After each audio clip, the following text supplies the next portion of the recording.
Hello there, and welcome to the Sleepy Spacetime channel. Tonight, we'll be exploring the silent, spinning clockwork of our home, the solar system. Imagine, if you will, a vast, velvet ocean of darkness, punctuated by lonely jewels of blue, red, and gold, all drifting in a perfect, ancient rhythm around a warm, glowing hearth.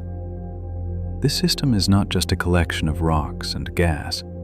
It is a celestial family. From the roaring, fiery heart of our star to the quiet, icy whispers of the furthest comets, every planet and moon tells a story of creation, endurance, and balance. It is a gentle reminder that even in the infinite emptiness of the void, there is order, there is beauty, and there is a place for us. So tonight, we will gently gather 100 facts about this cosmic neighborhood. We will travel light years in our minds, observing the silent storms of Jupiter and the rust-colored dust of Mars, letting each truth settle over you like a soft, comforting blanket. If you find peace in these quiet journeys, I invite you to like, subscribe, and share this moment of calm, helping us reach one sleepy soul at a time. But for now, there is nowhere else you need to be. Let the weight of the day simply evaporate. Unclench your hands, let your eyes grow heavy, and let your mind soften, drifting away from the earth and into the stars. Take a deep, slow breath. Let's begin. If you could place a stethoscope against the chest of the solar system, you would hear a heartbeat. Our sun is not merely a burning ball of static fire. It is a bell that is constantly ringing. Deep within its churning oceans of plasma, massive sound waves are generated, traveling through the star's interior. These waves cause the entire body of the sun to vibrate in a rhythmic, heaving pattern, pulsing in and out roughly every 5 minutes. In the vacuum of space, this song is silent to our human ears. The frequency is far too low, a deep, resonant bass note that hums below the threshold of hearing. But it is there. It has been playing for billions of years. A steady, invisible drumbeat, keeping time in the center of the void. It is a comforting thought to hold on to as you drift into sleep, that even in the deepest silence of space, there is a song. There is a pulse of life that beats beneath the surface of all things, steady and enduring. The sunlight that warms your face on a summer afternoon is not new. It is, in fact, incredibly old. We know that light travels fast. It takes only 8 minutes for a beam to cross the distance from the sun's surface to the earth. But the birth of that light is a different story. That single particle of light, that tiny photon, began its life deep in the crushed, dense core of the sun. To escape, it had to fight its way through a chaotic maze of atoms, colliding, bouncing, and being absorbed and re-emitted millions of times.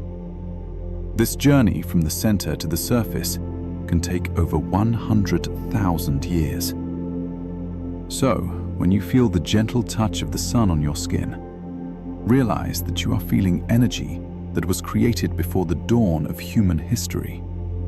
You are being touched by the ancient past, a traveler that has spent eons wandering in the dark just to reach you in this moment of light. There is a peace in knowing that our star is currently in its golden years. Astronomers believe the sun is roughly 4.6 billion years old, which places it comfortably in the middle of its life cycle. It is no longer a young, volatile star, prone to wild and unpredictable tantrums of energy. Nor is it an old, dying star, fading into the twilight. It is stable. It is burning through its fuel with a steady, consistent rhythm, providing a constant warmth that allows life to flourish. It will continue this reliable watch for another 5 billion years. In a universe of chaotic explosions and rapid changes, our sun is a symbol of patience. It is a steady hand, holding a lantern against the dark, promising us that tomorrow, just like today, the light will return. The sun does not just shine, it breathes. It exhales a constant, invisible stream of particles known as the solar wind. This is not a wind of air like we have on Earth, but a river of charged energy that flows outward in all directions at 1,000,000 miles per hour. This wind washes over Mercury, Venus, Earth, and continues far past the icy realm of Pluto. It creates a giant bubble around our entire solar system, known as the heliosphere. This bubble acts as a shield, pushing back the harsh, high-energy radiation from interstellar space. Imagine that. We are all drifting inside a vast, protective cocoon made of the sun's own breath. We are sheltered, wrapped in a layer of warmth and magnetic strength, kept safe from the colder, wilder winds of the galaxy outside. To understand the sun is to understand true heaviness. The sun is so massive that it accounts for 99.86% of the total mass of the entire solar system. Imagine for a moment a large bowl of fruit. If the sun were the bowl, all the planets, Jupiter, Saturn, Earth, and every moon would be nothing more than tiny seeds and specks of dust scattered inside it. It is this immense mass that creates the gravity which holds us. It is the invisible tether that grabs onto the Earth and keeps us from drifting away into the endless, cold dark. We are small, it is true, but we are held. We are anchored by something much greater than ourselves, caught in a gravitational embrace that refuses to let us go. Nature is usually messy. Mountains are jagged, coastlines are uneven, and asteroids are lumpy rocks. But the sun is different. Because of its immense gravity, pulling everything toward the center with equal, crushing force, the sun is almost a perfect sphere. The difference between its width at the equator and its width from top to bottom is tiny, only about 10 kilometers. Considering the sun is over 1,000,000 kilometers wide, this makes it the smoothest, most perfectly round natural object known to science. It hangs in the sky as a symbol of absolute symmetry. In a universe of chaos and rough edges, the sun stands as a perfect circle, a geometry of pure light drawn against the canvas of the night. Even though it looks solid to us, the sun is a world of fluid motion. It spins, but not like the rocky Earth. Because it is made of gas and plasma, different parts of the sun rotate at different speeds. The equator spins faster, completing a full turn every 25 days, while the poles at the top and bottom move much slower, taking over 30 days. This difference creates a twisting, swirling motion, winding up the star's magnetic fields like rubber bands until they snap and dance. The surface of our star is a liquid ballet, a constant, flowing river of fire that never rests. It reminds us that even things that look permanent and unmoving are actually full of change, flowing in their own secret rhythm, shifting and adapting with the passage of time. We think of the sun as yellow, or perhaps white, but it actually sings in every color of the rainbow. Most of the time, these colors mix together to form the white light we see at noon. But occasionally, the atmosphere gives us a glimpse of the hidden spectrum. At the very moment of sunset, if the horizon is perfectly flat and the air is clear, the atmosphere acts like a prism. For a split second, just as the very top edge of the sun dips below the ocean, a tiny pulse of emerald green light can flare up. This is the green flash. It is a rare gift to the observer, a fleeting moment of magic that tells us that if we are patient, If we watch the world closely and quietly, it will show us colors we never dreamed were there. We often think of the sun as the center of everything, sitting still while we orbit around it. But the sun is a traveler too. Our entire solar system, the sun, the planets, and all of us, is orbiting the center of the Milky Way galaxy. We are moving at the incredible speed of 828,000 kilometers per hour. Yet the galaxy is so vast that it takes the sun 230 million years to complete just one single lap. The last time our sun was in this part of the galaxy, dinosaurs were just beginning to conquer the Earth. The flowers had not yet evolved. We are passengers on a cosmic carousel, forever moving forward, returning to coordinates we have visited before, but in a time we can never touch again. There is no tragic end for our star, only a beautiful transformation. Billions of years from now, when the sun has used up its fuel, it will not simply vanish. It will gently expand, blooming outward like a red flower, becoming a red giant. It will encompass the inner planets in a final, warm embrace. Then, it will cast off its outer layers, creating a glowing cloud of gas known as a nebula, a painting of color in deep space. Left behind will be the core, a small, dense, white dwarf shining like a diamond in the dark. It is a cycle that proves nothing truly ends. Even stars change their form, shedding their old selves to become something new, leaving behind stardust that will one day become the seeds for new worlds. Mercury is a world of contradictions, a place where time behaves in a way that feels dreamlike. It is the closest planet to the Sun, and because of this proximity, it rushes through space with incredible speed. It completes a full circle around the star in just 88 Earth days.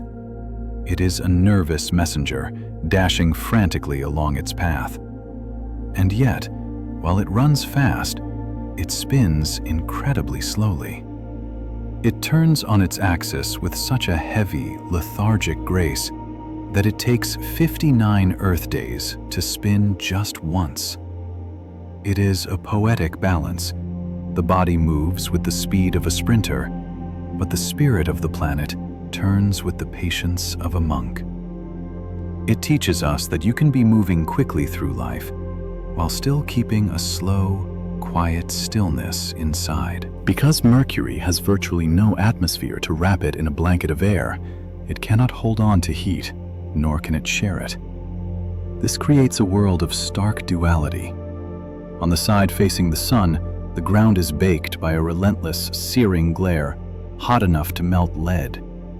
But on the dark side, facing away into the void, the temperature plummets instantly to hundreds of degrees below zero. There is no twilight, no soft transition, no gentle breeze to mix the warmth with the cold. There is only the furnace or the freezer. It is a reminder of how important our own atmosphere is, not just for breathing, but for connection. Without a medium to share the warmth, one side burns while the other freezes. Balance requires a bridge. Mercury is shrinking. Billions of years ago, the planet had a hot, liquid core that filled its interior. But as the eons have passed, that core has slowly cooled and solidified. As it cooled, it contracted, pulling the planet's crust inward.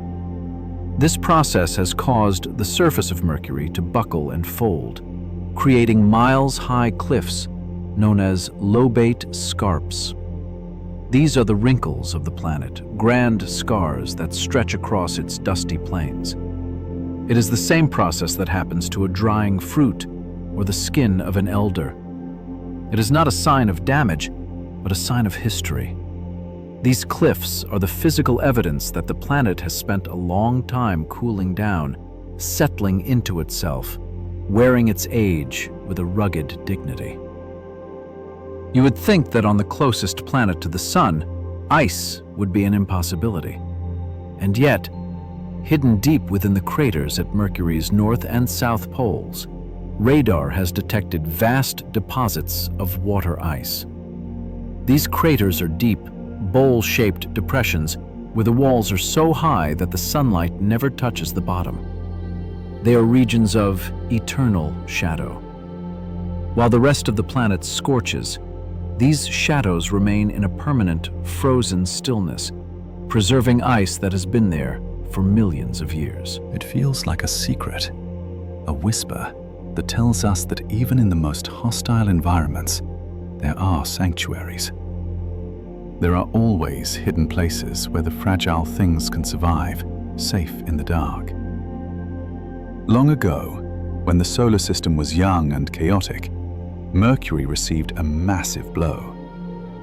A giant asteroid collided with it, leaving behind one of the largest impact craters in the solar system, the Caloris Basin. The name Caloris comes from the Latin word for heat.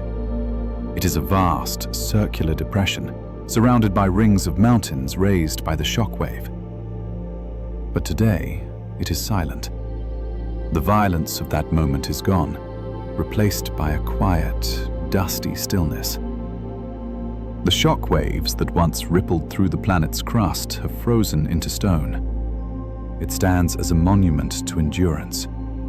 It shows us that we can survive the hardest impacts, and that over time, even the deepest wounds become just another part of the landscape, a quiet memory etched in the ground. Leaving Mercury, we drift outward to Venus. Before we knew it as a planet, ancient civilizations saw Venus as two different stars. When it appeared in the east before sunrise, they called it the morning star. When it appeared in the west after sunset, they called it the evening star. It is the brightest object in our sky after the sun and the moon, glowing with a brilliant, steady white light. It is so beautiful that it was named after the goddess of love and beauty. But this beauty is a mask. The light we see is merely the reflection of the sun bouncing off thick, impenetrable clouds. It is a reminder that beauty often holds a mystery, that what we see from a distance is only a reflection, concealing the true nature of the world beneath. Venus is a rebel among the planets. Almost every other planet in the solar system spins in the same direction, counterclockwise, like a top. But Venus spins clockwise. If you could stand on its surface, you would see the sun rise in the west and set in the east. Astronomers believe that long ago, a massive collision might have knocked the planet over, flipping it upside down so that it spins backward. Or perhaps it just chose its own path. In a family of planets that all march in step, Venus turns the other way. It dances to its own rhythm, unconcerned with the rules of the others, spinning slowly in its own quiet revolution. Time on Venus is a strange, stretched-out concept. The planet rotates so slowly that a single day on Venus, the time it takes to spin once, is actually longer than a year on Venus. It takes 243 Earth days to spin on its axis, but only 225 days to orbit the Sun. Imagine a day that lasts longer than a year. The Sun would hang in the sky for months at a time, creeping inch by inch across the hazy horizon. There is no rush here. The passage of time is agonizingly slow, a deep, heavy pause in the cosmic clock. It suggests a state of permanent lingering, where the moments don't fly by, but stretch out into an eternity. Venus is wrapped in a hug that is too tight. Its atmosphere is incredibly thick, composed mostly of carbon dioxide. This creates a runaway greenhouse effect, trapping the sun's heat and refusing to let it go. The air pressure on the surface is 90 times heavier than on Earth, the same feeling you would get if you were a kilometer deep under the ocean. It is a world swaddled in layers of gas, hidden beneath a veil that never lifts. While it creates a hellish heat, there is a poetic heaviness to it. It is a planet that holds on to everything, every bit of warmth, every bit of energy, swaddling itself in a thick, heavy blanket of clouds, slumbering in the dark, pressurized heat. On the highest mountain peaks of Venus, something magical happens. The surface is far too hot for water ice to exist, but radar scans show that the mountaintops are reflective and bright. Scientists believe this is due to a strange alien weather phenomenon: heavy metal snow. Elements like lead and bismuth, vaporized by the heat of the lowlands, rise up into the atmosphere.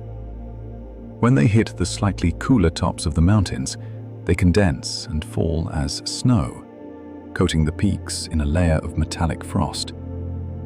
Even on a world of fire and crushing pressure, nature mimics the gentle forms of Earth.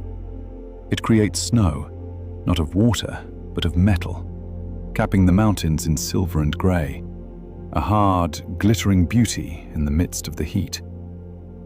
There is a specific band of space around every star known as the habitable zone, or more affectionately, the Goldilocks zone.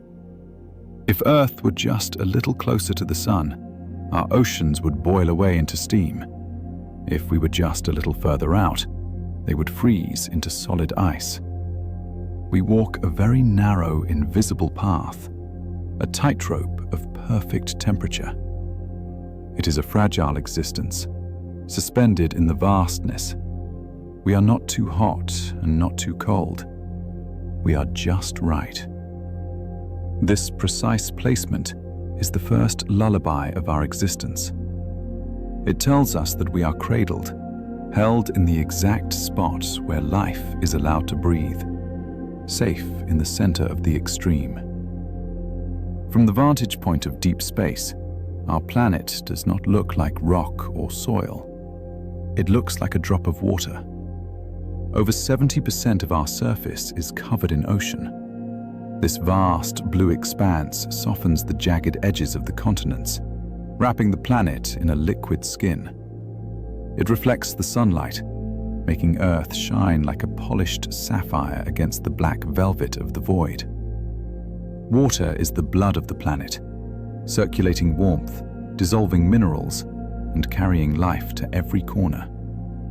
It is a reminder that softness is a strength. Rock can crumble and mountains can break, but water flows. It yields, it adapts, and because of that, it endures. We are constantly walking through a storm of cosmic radiation, yet we never feel it. Deep beneath our feet, the Earth's molten iron core is churning, spinning as the planet rotates. This movement generates a massive magnetic field that stretches out into space, thousands of miles above our heads. It acts like a giant invisible umbrella. When the solar wind strikes this shield, it is deflected, harmlessly washing around us. Occasionally, we see this battle in the sky, as the aurora borealis curtains of green and purple light dancing near the poles.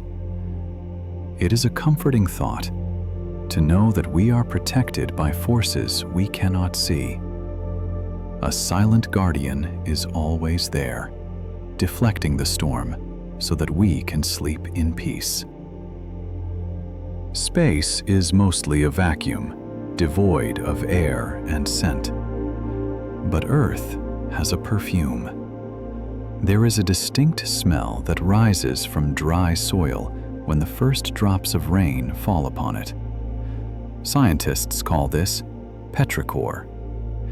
It is caused by tiny bacteria in the ground releasing a chemical into the air, mingling with oils released by plants.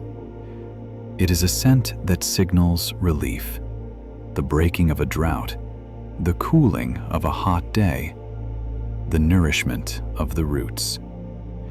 It reminds us that the earth is alive and responsive. It breathes. And when the rain falls, the ground itself exhales a sigh of gratitude, a scent that feels like a memory to every living thing. The moon, our silent companion, was likely born from a great catastrophe. Billions of years ago, when the Earth was young and molten, it is believed that a planet the size of Mars, named Theia, collided with us. The impact was devastating, blasting debris into orbit. But from that chaos, gravity slowly gathered the broken pieces, binding them together to form the moon. What began as a violent collision ended as a beautiful partnership. The debris did not drift away. It coalesced into a light that guides us in the dark. It teaches us that even from the greatest collisions in our lives, something beautiful can form. The scars of the past can become the satellites that watch over our future. Have you ever noticed that the man in the moon always looks the same? This is because the moon is tidally locked to the Earth. It spins on its axis at the exact same speed that it orbits our planet. This means it keeps one face turned toward us eternally, while the dark side forever faces the void. It is like a dancer spinning with a partner, never breaking eye contact. For billions of years, the moon has never looked away.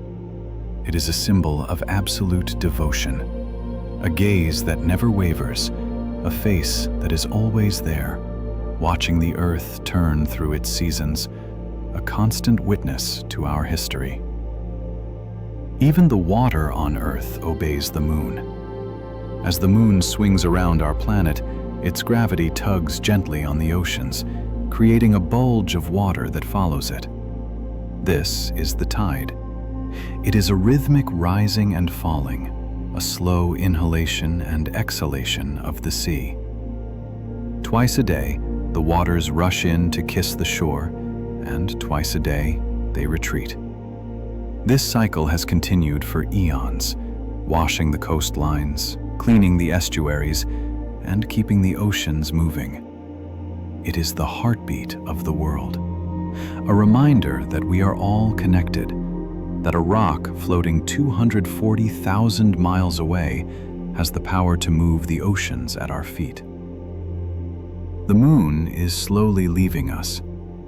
Because of the energy transfer caused by the tides, the moon is drifting away from Earth at a speed of about 3.8 centimeters per year, roughly the same speed that your fingernails grow. It is a departure so slow it is imperceptible to the human eye, but over millions of years it adds up. The bond is stretching, not breaking, but the distance is growing. It is a lesson in impermanence and letting go.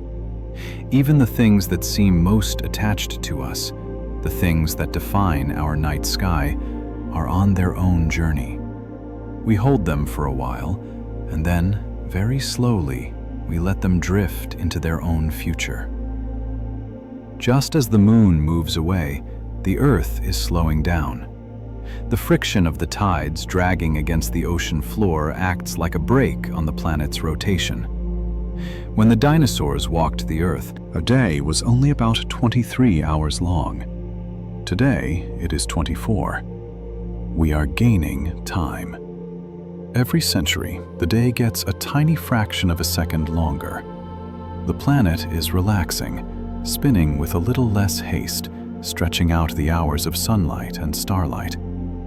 The Earth itself is resting. It is slowing its pace, inviting us to do the same, to stop rushing, to enjoy the lengthening of the day, and to find peace in the slow deceleration of time. There is a geometry in the sky that feels like magic. The sun is huge, 400 times wider than the moon. But the sun is also exactly 400 times farther away from Earth than the moon is. Because of this perfect ratio, the sun and the moon appear to be the exact same size in our sky. This is why, during a total solar eclipse, the moon fits perfectly over the sun, blocking out the light completely and revealing the ghostly corona. No other planet in the solar system has a moon that fits its star so perfectly. It feels like a cosmic kiss, a moment of alignment where the pieces of the universe fit together with a precision that defies the odds. A fleeting moment of perfection in a random universe. When we look up at the night sky, Mars appears as a reddish-orange spark. This color tells the story of the planet's chemistry. Mars is red because it is covered in iron oxide, the same substance we know on Earth as rust. Imagine a world made of old iron left out in the rain for millions of years. The oxygen in the thin air slowly bonded with the iron in the rocks, turning the entire planet into a landscape of ochre, crimson, and burnt orange. It is the color of time. It is a world that feels like an antique, a place where the rocks themselves have oxidized and aged, settling into a deep, permanent slumber under the pink sky. Mars is home to the largest volcano in the entire solar system, Olympus Mons. It is a mountain of impossible scale, standing 3 times taller than Mount Everest. Its base is so wide that if you were standing on it, it would cover the entire country of France. But this giant is sleeping. It has not erupted for millions of years.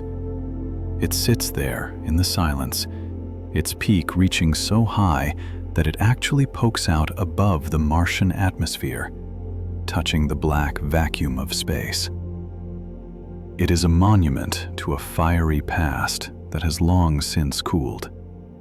A silent guardian that has stopped shouting and started dreaming, resting its heavy head against the stars.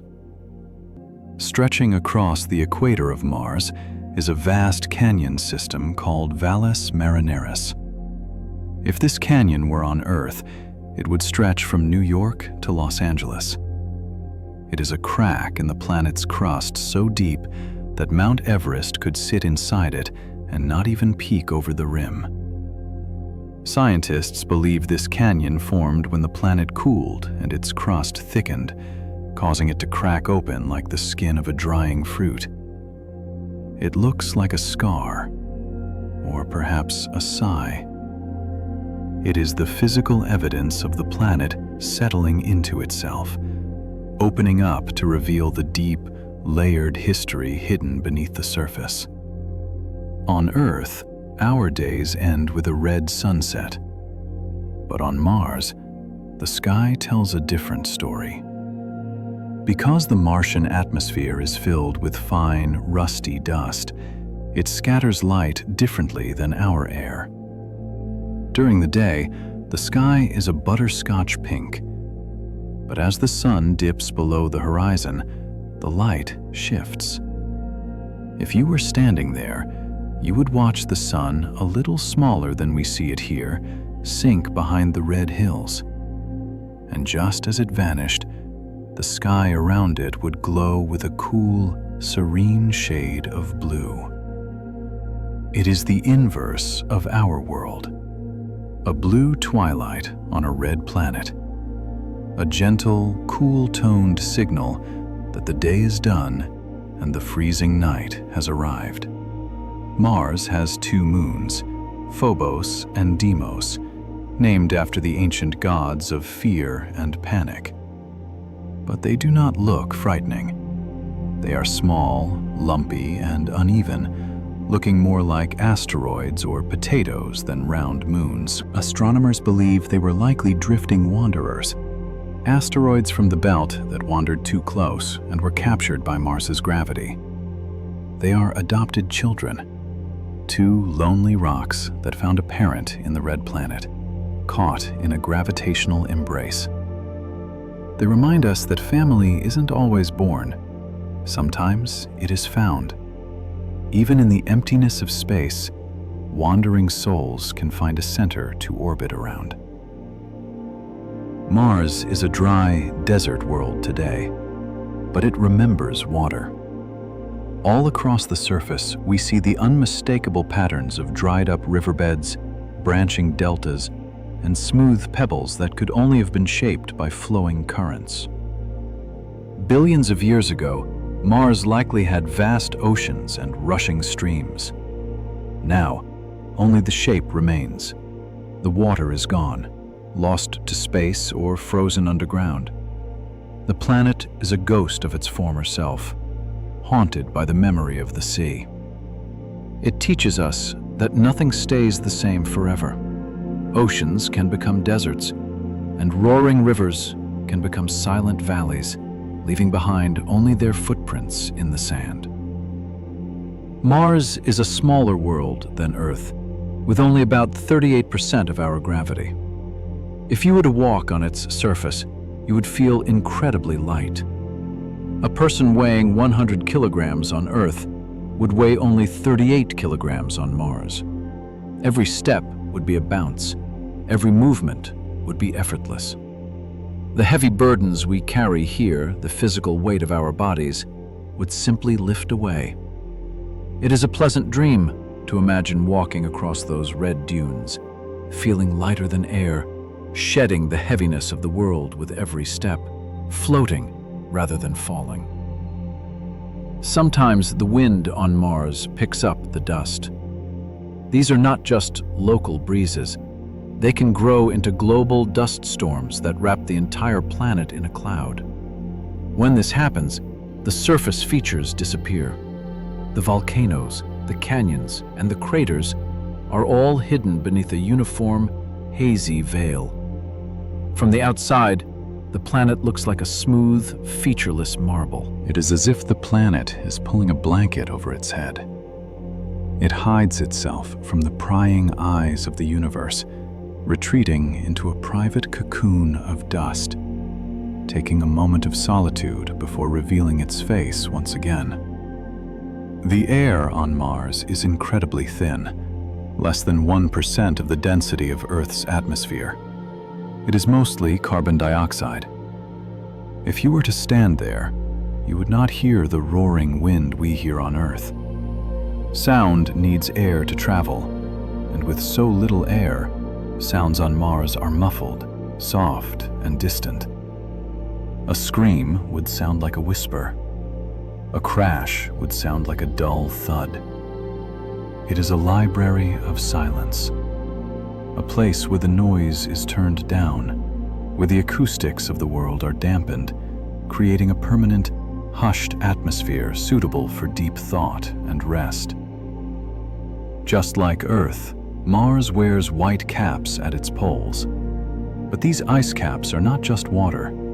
They are a mix of water ice and dry ice, frozen carbon dioxide. In the Martian winter, the atmosphere itself freezes and falls to the ground as snow. These caps grow and shrink with the seasons, a rhythmic breathing of white against the red.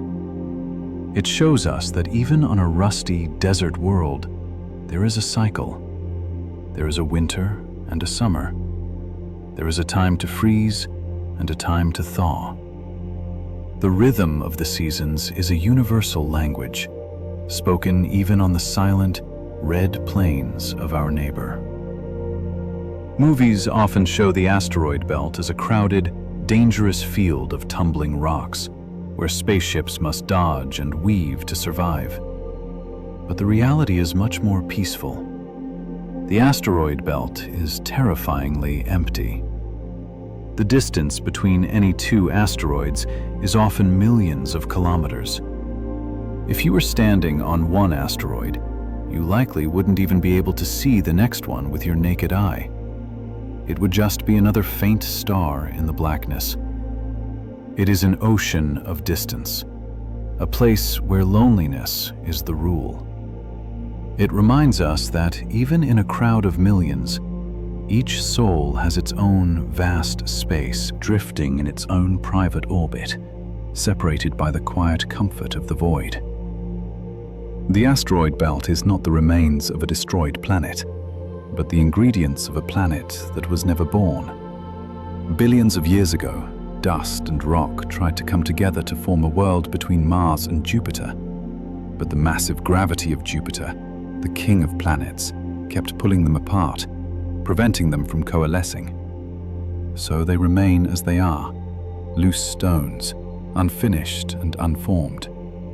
They are the floating ruins of a creation that stopped halfway. A reminder that not everything needs to be finished to be beautiful. Sometimes the scattered pieces have a story of their own, floating in a suspended state of eternal potential. Amidst the jagged, irregular rocks of the belt, there is one object that is different. Her name is Ceres. Ceres is so large that her own gravity has pulled her into a perfect sphere. She is considered a dwarf planet, a lonely queen reigning over a kingdom of debris. While her subjects are lumpy and rough, she is round and smooth. Scientists believe she may even hide an ocean of liquid water beneath her icy crust. She is a pearl hidden in a pile of gravel, a secret world that grew up alone, proving that even in the most chaotic environments, order and symmetry can find a way to exist. There is an asteroid out there named Psyche that is unlike any other rock. Most asteroids are made of stone or ice, but Psyche appears to be made almost entirely of metal, nickel and iron. It is believed to be the exposed core of an ancient planet that had its outer layers stripped away billions of years ago. It is a naked heart floating in space, a heavy silver world that glimmers in the distant sunlight. It speaks to us of vulnerability.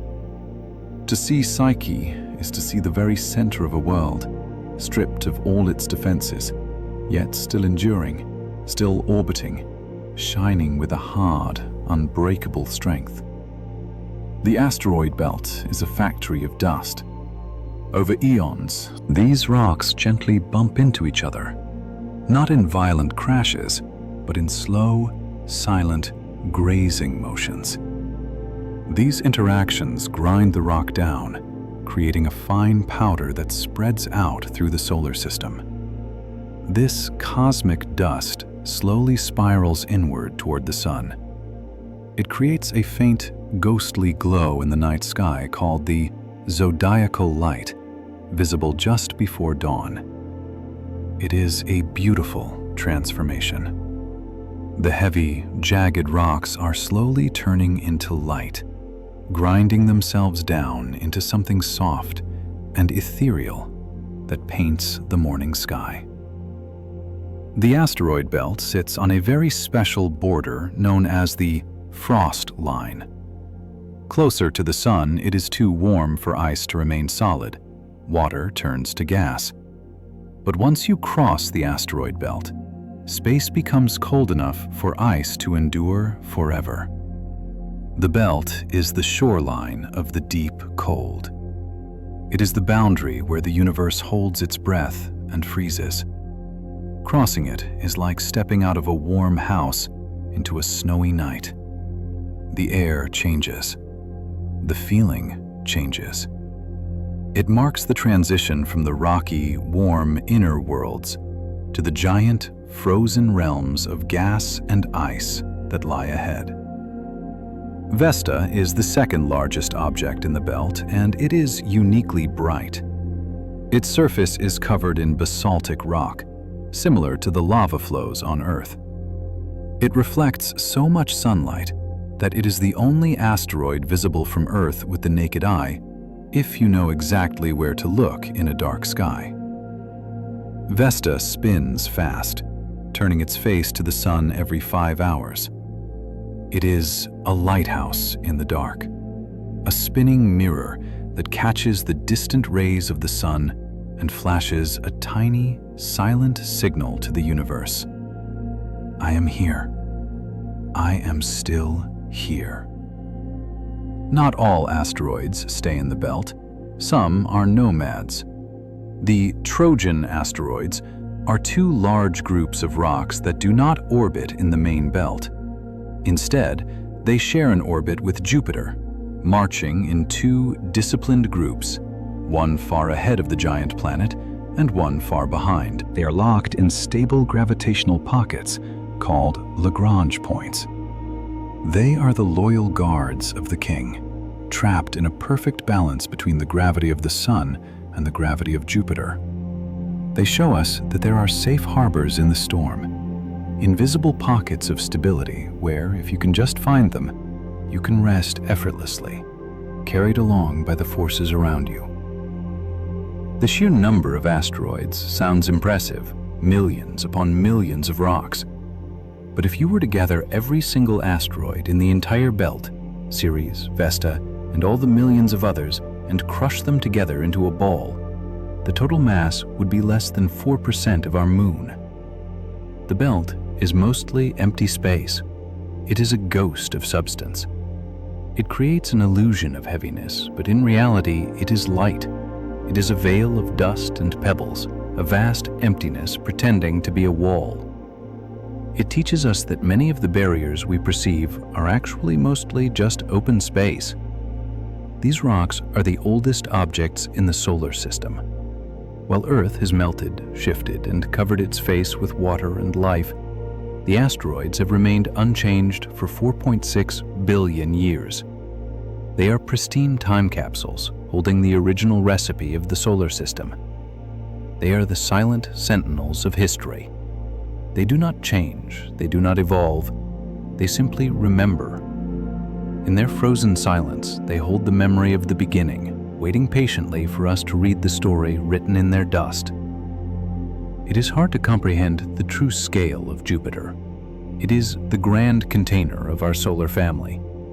If you could open Jupiter up like a hollow jar, you could fit Earth inside it not once, not twice, but 1,300 times. In fact, you could take every other planet, Saturn, Neptune, Mars, all of them, and pack them inside Jupiter, and there would still be room to spare. It is a world so massive that it doesn't just orbit the sun, it pulls on the sun. The two of them dance around a shared point in empty space. It gives us a feeling of safety, to know that there is a giant walking amongst the smaller worlds, a massive, heavy presence that anchors the outer solar system with its gravity. On Earth, we are used to the comfort of the ground beneath our feet. But on Jupiter, there is no place to stand. It is a gas giant, a world made entirely of atmosphere. If you were to descend into its clouds, you would never hit solid ground. You would simply sink deeper and deeper. The clouds of white ammonia would give way to clouds of brown ammonium, which would slowly thicken into a dark, hot ocean of liquid hydrogen. It is a world of transitions, not boundaries. There is no splash, no crash, just a slow, eternal drift from air to liquid, falling forever into the heart of the storm. It is the ultimate surrender to gravity, an endless, soft descent into the unknown. For over 300 years, humanity has watched a single storm raging on Jupiter, the Great Red Spot.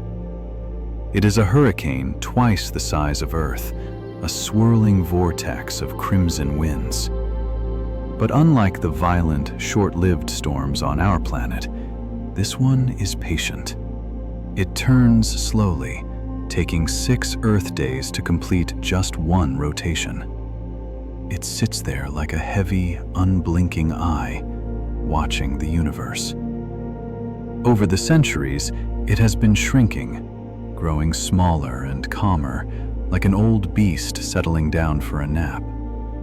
It reminds us that even the greatest storms eventually run out of rage, slowly quieting down, fading into the peaceful rhythm of the clouds. Jupiter is not one color. It is a masterpiece of fluid art. Because the planet spins incredibly fast, completing a day in just 10 hours, its atmosphere is stretched into long, perfect bands. We call them zones and belts. They are rivers of wind flowing in opposite directions, painted in shades of cream, ochre, burnt orange, and coffee. They do not mix. They slide past each other in a frictionless, eternal glide. It looks like a world made of polished agate or poured heavy cream stirred into tea. It is a visual lullaby, a pattern of endless, hypnotic lines wrapping around the planet, spinning forever in the dark. Orbiting this giant is a moon named Europa, which looks like a cracked ball of white marble. The surface is frozen hard, a shell of ice harder than granite. But beneath this frozen crust lies a secret, a global ocean of liquid water. Scientists believe there is more water on this small moon than in all the oceans of Earth combined. It is kept warm by the gravity of Jupiter, which massages the moon's core. It is a hidden sanctuary, a dark, silent sea completely cut off from the sun, wrapped in a blanket of ice. It whispers to us that life and water do not always need the light. Sometimes they thrive in the deep, warm dark. Then there is Io, the innermost moon. While Europa is ice, Io is fire. It is caught in a violent tug-of-war between the massive gravity of Jupiter and the pull of the other moons. This friction heats up its insides, making it the most volcanic world in the solar system. It is covered in sulfur, painted in brilliant yellows and reds like a pizza or a painter's palette. It is the restless child of the family, unable to sit still, constantly reshaping itself with bursts of lava. It is a reminder of the energy that hides within, the heat that is generated just by the friction of existing, of being pulled in two directions at once. Jupiter has an entourage of 95 confirmed moons, but one stands above them all: Ganymede. Ganymede is a moon that wanted to be a planet. It is so large that it is actually bigger than the planet Mercury. If it orbited the Sun instead of Jupiter, it would be considered a planet in its own right.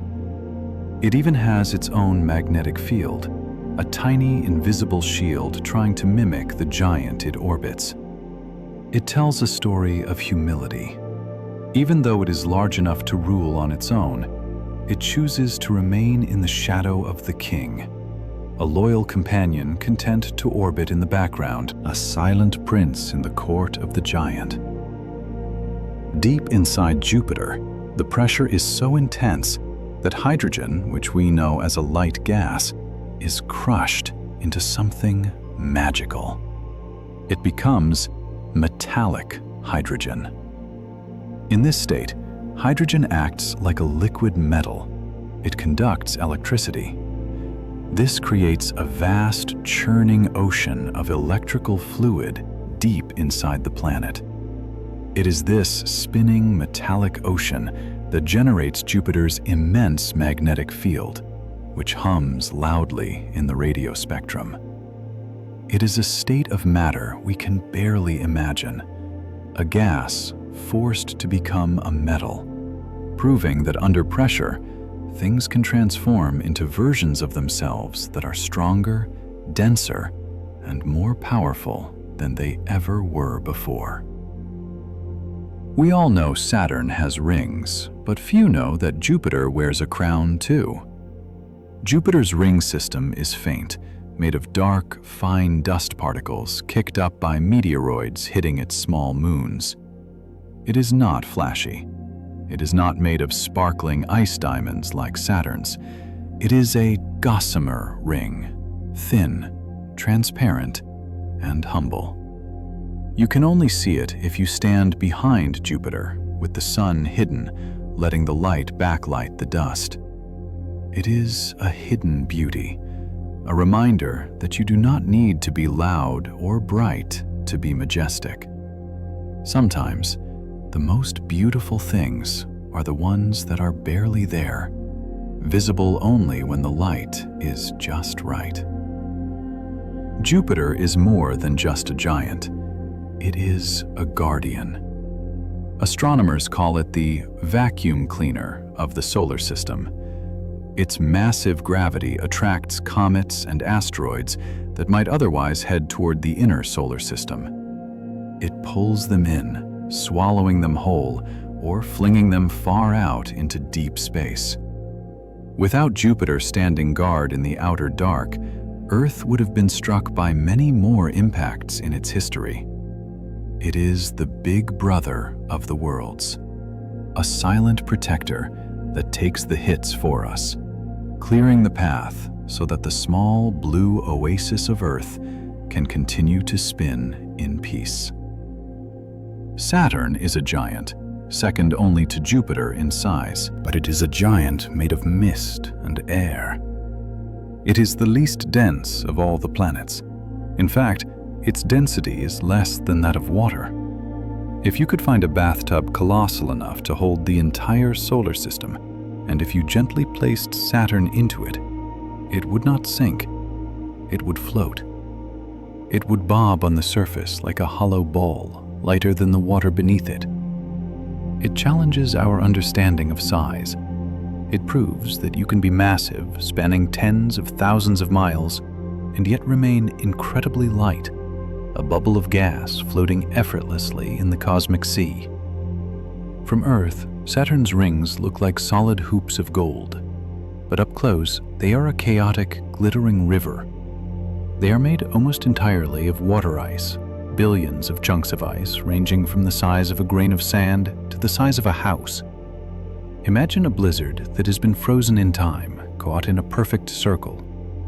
These ice crystals catch the sunlight, acting like billions of tiny mirrors, scattering the light in every direction. It is a reminder that beauty is often made of broken things. What looks like a perfect, solid band of light is actually a collection of fragments, shards of ice dancing together to create a halo for the world. At the very top of Saturn, crowning its North Pole, there is a mystery that defies explanation. There is a storm there, but it is not round like a hurricane. It is a perfect hexagon, a six-sided shape wider than two Earths spinning endlessly in the clouds. The winds turn sharply at the corners, maintaining this rigid, geometric form for decades. Nature usually prefers curves and circles, but here the wind has drawn a straight line. It feels like a message, a symbol of order emerging from chaos. It tells us that even in the wildest winds, there is a hidden structure, a secret geometry that holds the storm together. The rings are beautiful, but they are not eternal. Gravity is slowly pulling them down. The ice particles are constantly eroded by the sun's radiation and the planet's magnetic field. This creates a phenomenon known as ring rain. Tiny crystals of ice, dusty and charged, spiral down from the rings and fall into Saturn's upper atmosphere. It is a slow, gentle disintegration. It creates a sense of preciousness. We are lucky to be alive in this moment of history to see them. Millions of years from now, the rings may be gone, having rained themselves away into the clouds, leaving the planet bare, remembering the crown it once wore. The rings are not just left to wander, they are herded. Saturn has small moons like Prometheus and Pandora that orbit right next to the rings or even inside gaps between them. We call them shepherd moons. Their gravity acts like an invisible fence. If a particle of ice drifts too far out, the moon gives it a gentle gravitational nudge, pushing it back into line. They are the silent caretakers of the system, tiny, unassuming worlds that keep the grand design intact, proving that you don't have to be big to have a guiding influence. A small, steady presence can keep the whole world in alignment. Saturn is home to Titan, the only moon in the solar system with a thick atmosphere. Titan is wrapped in a dense orange haze that hides its face from the universe. If you were to stand on its surface, the sky would be a heavy, muted tangerine color. It is a world of eerie familiarity. It has rain, rivers, and lakes, but they are not water. They are liquid methane and ethane. It is a version of Earth seen through a strange alien mirror. It speaks to us of hidden depth. Titan wraps itself in clouds, keeping its secrets safe, a silent, orange world dreaming under a blanket of heavy air. Then there is Enceladus, a small, bright moon made of pure, white ice. It is the most reflective object in the solar system, shining like a polished snowball. But its beauty is active. At its south pole, Warm cracks in the ice shoot massive geysers of salt water hundreds of miles into space. This water freezes instantly, creating a plume of fine snow that drifts out to become part of Saturn's E-ring. Enceladus is a giver. It does not hoard its water, it shares it, spraying its essence out into the void, creating a ring of beauty for its parent planet. Saturn spins with a dizzying speed. Despite its massive size, it completes a full day in just 10.5 hours. This rapid rotation pulls at the planet's equator, stretching it outward. Saturn is the flattest planet in the solar system. It is noticeably squashed wider at the middle and shorter at the poles. It looks like a ball of dough that has been spun too fast. It is the shape of speed, a physical manifestation of momentum. It reminds us that our movement shapes us, that the speed at which we live our lives physically changes the form we take. While Jupiter is painted in bold stripes of red and brown, Saturn is dressed in silk. Its winds blow at incredible speeds, up to 1,800 kilometers per hour, but the upper clouds form a thick, hazy layer that softens everything. The planet appears in bands of pale gold, butterscotch, and soft beige. It is a study in subtlety. The colors are muted, blended together like a watercolor painting left in the rain. It radiates a feeling of old money, of quiet luxury. It does not need to shout with bright colors. It sits in the darkness, draped in gold velvet, calm and regal. Saturn is a source of intense radio emissions, known as the Saturn kilometric radiation. These are eerie, oscillating sounds generated by the planet's auroras. If our ears could hear radio waves, Saturn would sound like a haunting sci-fi wind, rising and falling in pitch, screaming and whispering into the dark. It has been singing this strange, electronic song for eons. It is the voice of the planet, a lonely, complex frequency broadcast into the nothingness, a song that no one was around to hear for billions of years, until we finally turned our dishes toward the sky and listened. Uranus is the sleeper of the solar system.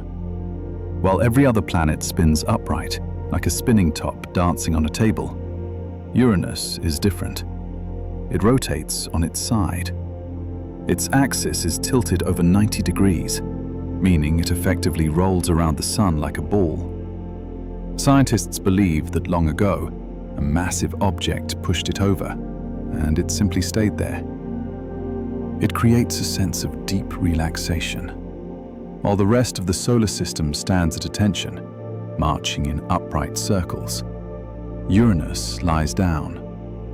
It drifts through the dark in a permanent state of repose, napping as it circles the stars. If you were to float past Uranus, you would be struck by its color. It is a featureless, smooth sphere of pale aquamarine blue. This color comes from the methane in its atmosphere, which absorbs red light and reflects the blue. But unlike the other planets, Uranus often lacks storms or bands. It is uniform. It is still. It looks like a gem that has been smoothed by the ocean, a piece of sea glass floating in the void.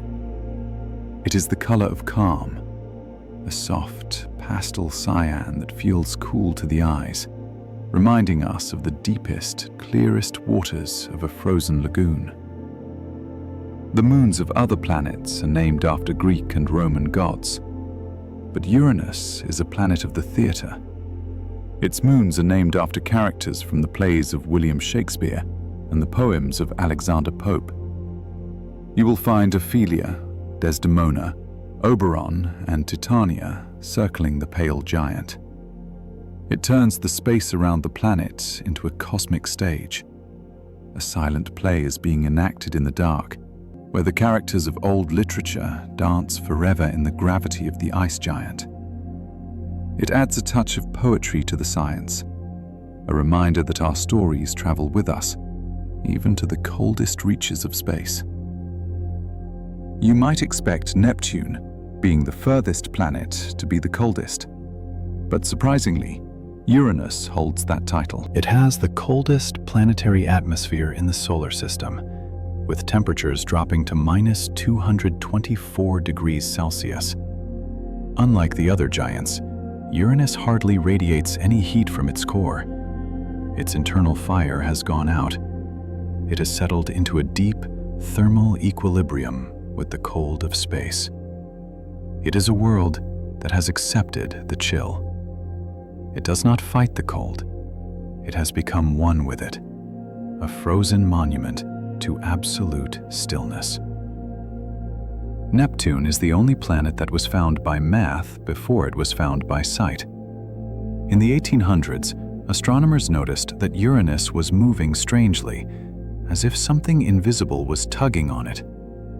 Mathematicians sat down with pen and paper, calculated where the invisible object should be, and pointed their telescopes at that exact spot. And there it was, Neptune. It is a triumph of the quiet mind. It proves that we can know things without seeing them, that logic and patience can reveal the hidden truths of the universe just as clearly as a lens. Leaving the pale blue of Uranus, we arrive at the deep, vivid azure of Neptune. It is a striking, royal blue, much more intense than its twin. It looks like a drop of deep ocean water suspended in the night. This is fitting, for it was named after the Roman god of the sea. But this is an ocean without a shore, a global sea of slushy ice and gas that goes down forever. It invites you to dive in, to sink into the color, to let the deep, indigo darkness wrap around you like a heavy quilt, muting the noise of the universe. Despite being so far from the sun, Neptune is not a dead world. It is windier than any other place we know.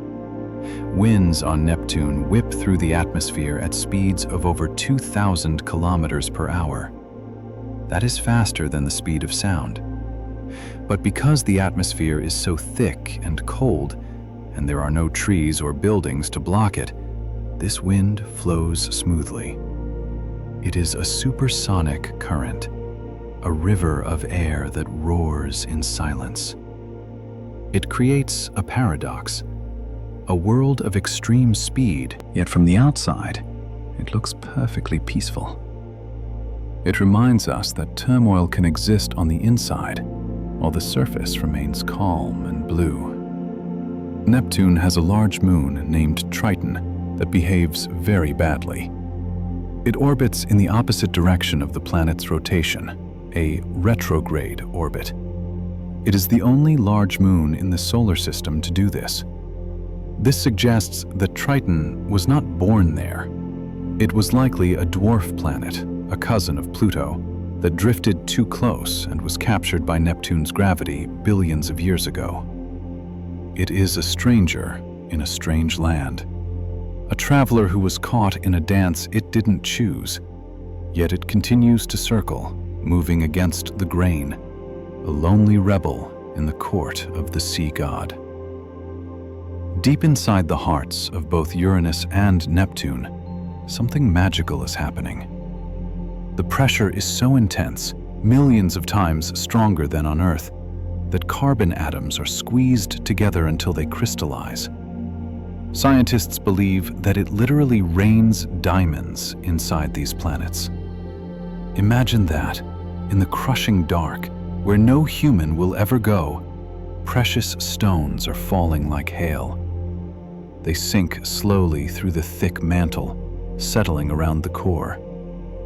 It is a hidden treasure, a secret wealth that belongs to no one, existing simply for the sake of existing, buried in the heart of the ice.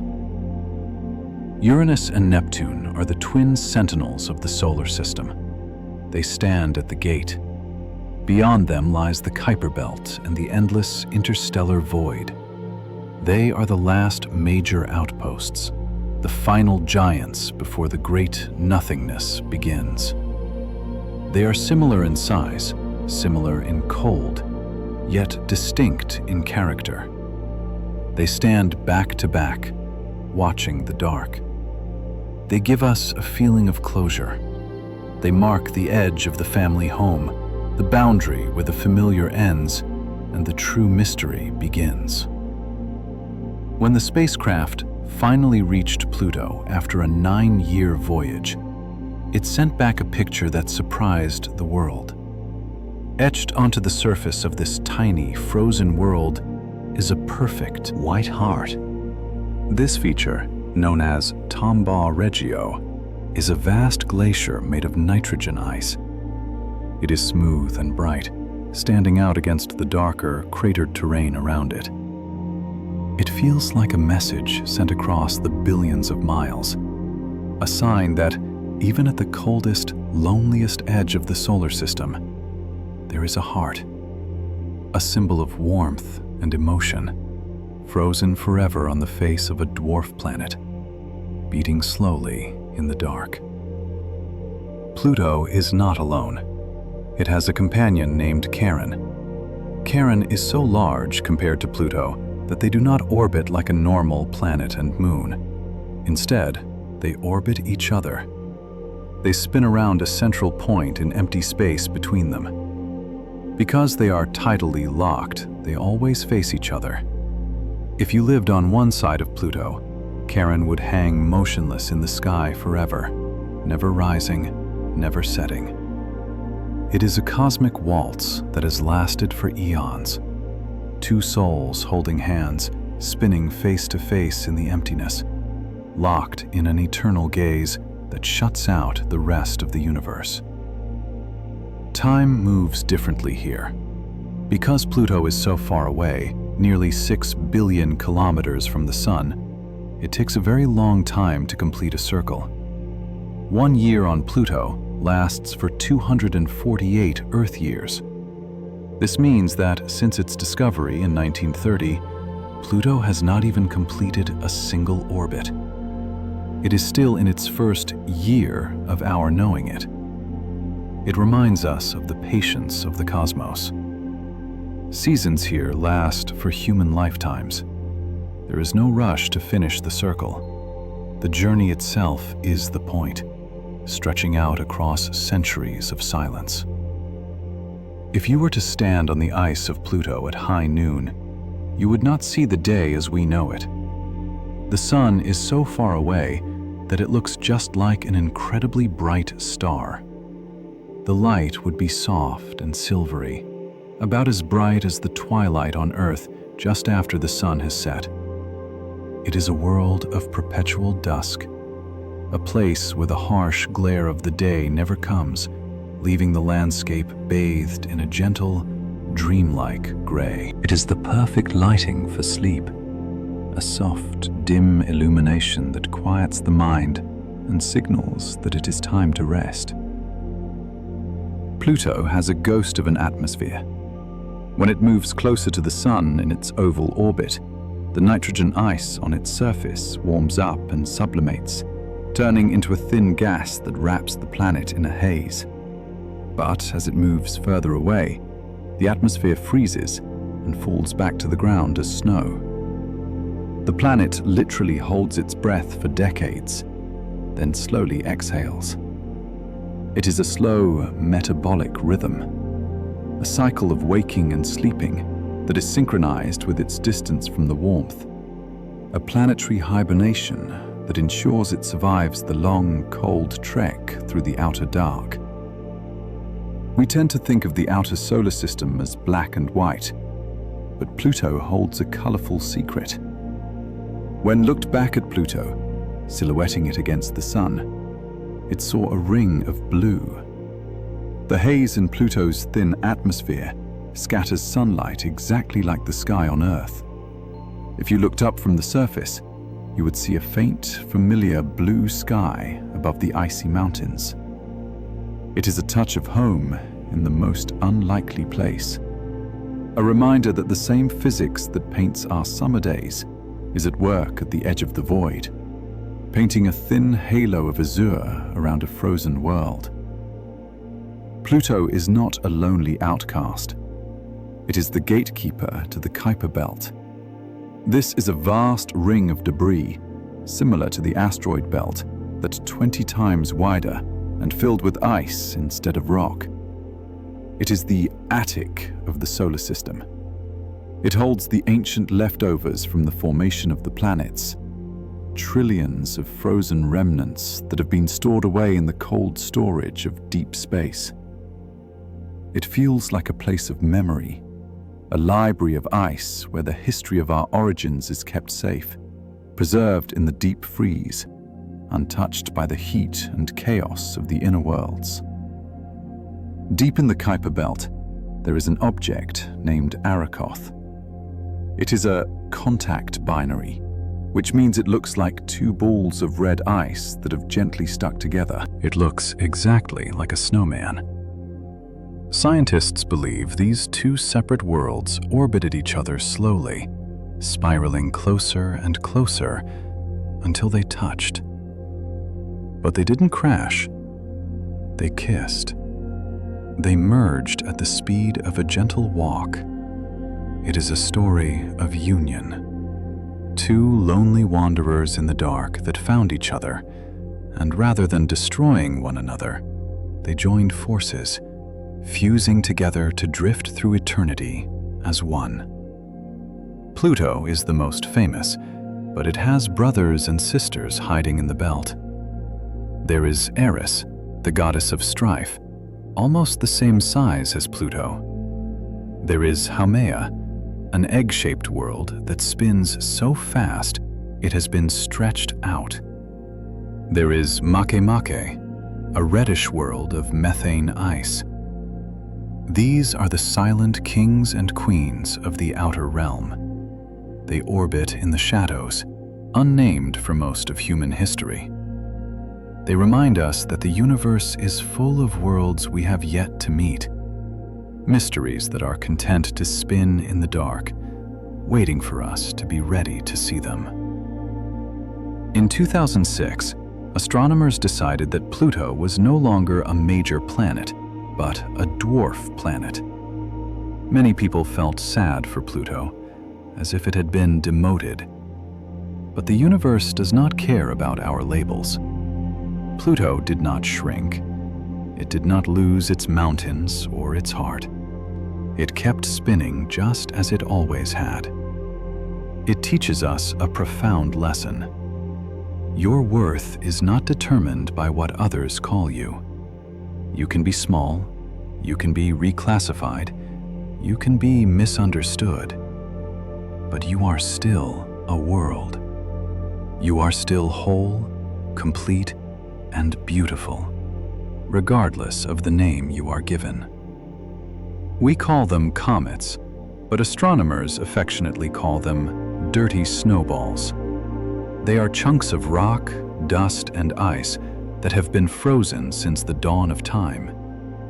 They spend most of their lives in the deepest, darkest outer reaches of space, sleeping in the cold. But occasionally, gravity nudges one, and it begins a long, slow fall toward the sun. As it warms up, it wakes.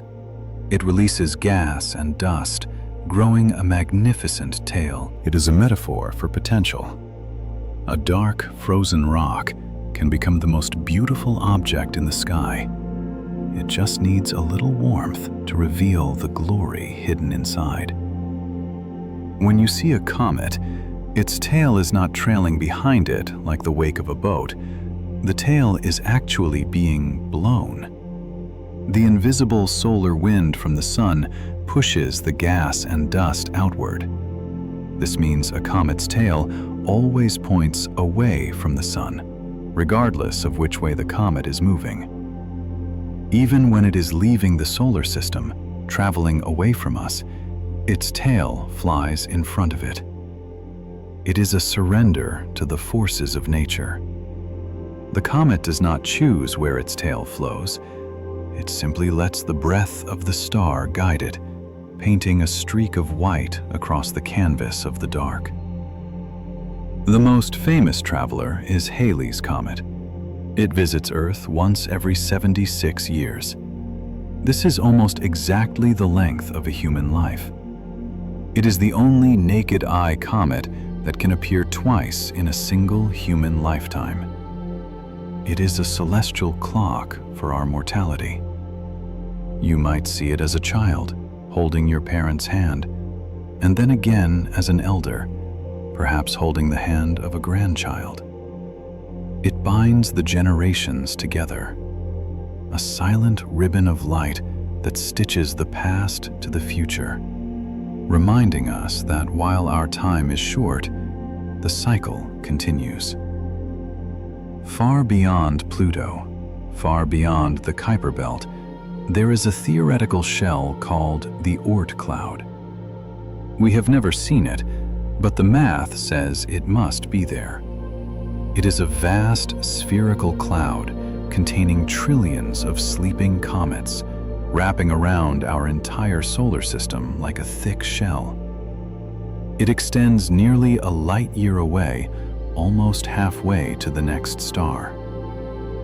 It is the nest of the solar system, a soft, icy cocoon that surrounds us in the deep dark, holding the sleeping seeds of future comets, waiting for their turn to fall inward and shine.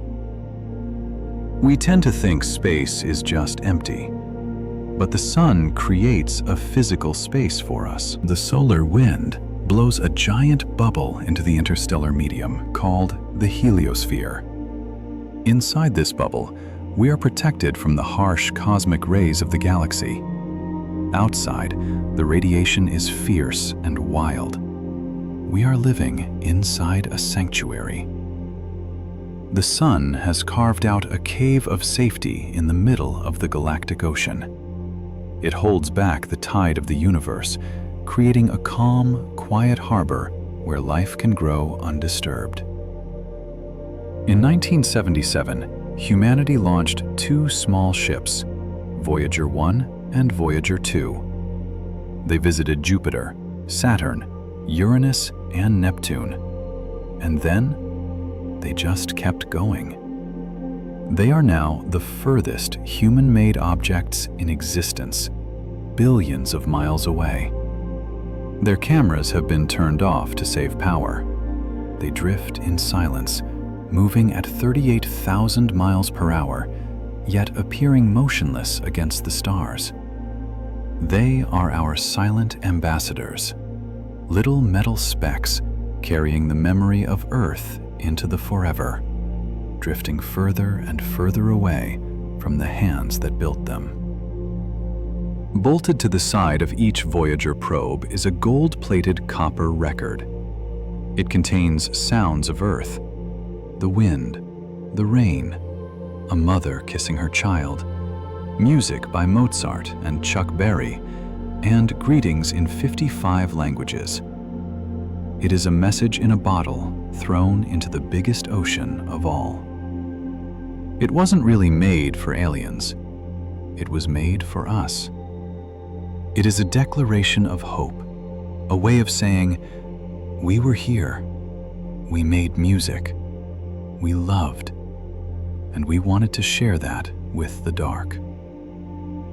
There is a specific line in space called the heliopause. This is the boundary where the sun's wind finally dies down. It is where the pressure from the sun is perfectly balanced by the pressure from the stars. It is the official edge of our solar system. In 2012, Voyager 1 crossed this line. It reported a sudden drop in solar particles and a surge in cosmic rays. It stepped out the front door.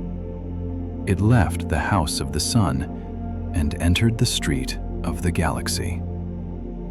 It is a threshold of absolute silence, the moment of stepping from the known into the infinite. Beyond the heliopause lies the interstellar medium. This is the true void. It is not empty, but filled with a thin soup of gas and dust from other dead stars. It is the space.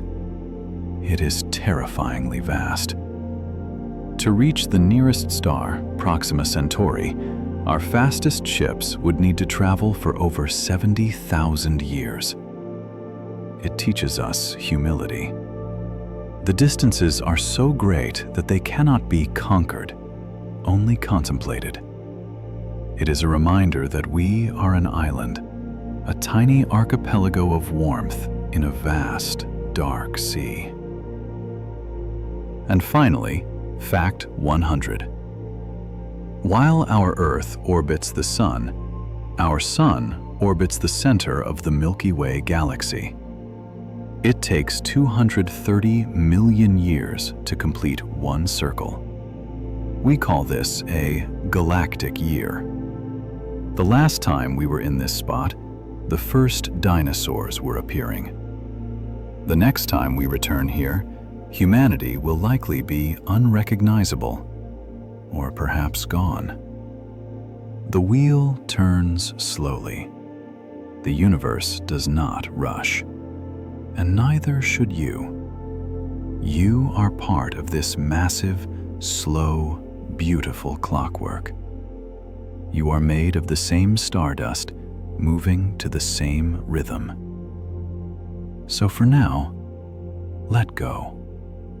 The stars are holding you.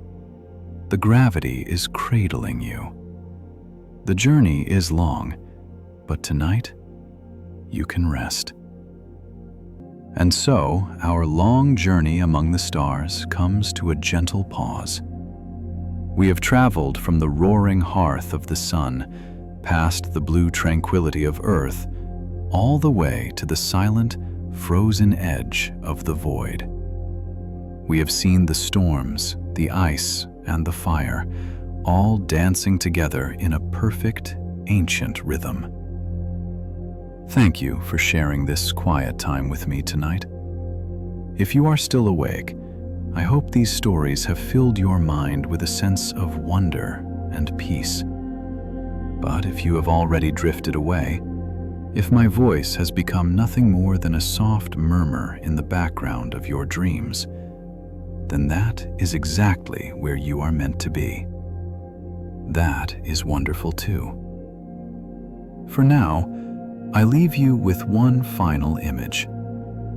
Imagine the solar system not as a complex map of data, but simply as a family of lights, spinning slowly, silently, in the comfort of the dark. They will keep spinning while you sleep. The rhythm continues, steady and sure, so that you do not have to hold on to anything. You can let go now. The stars are watching over you. Deep peace. Good night.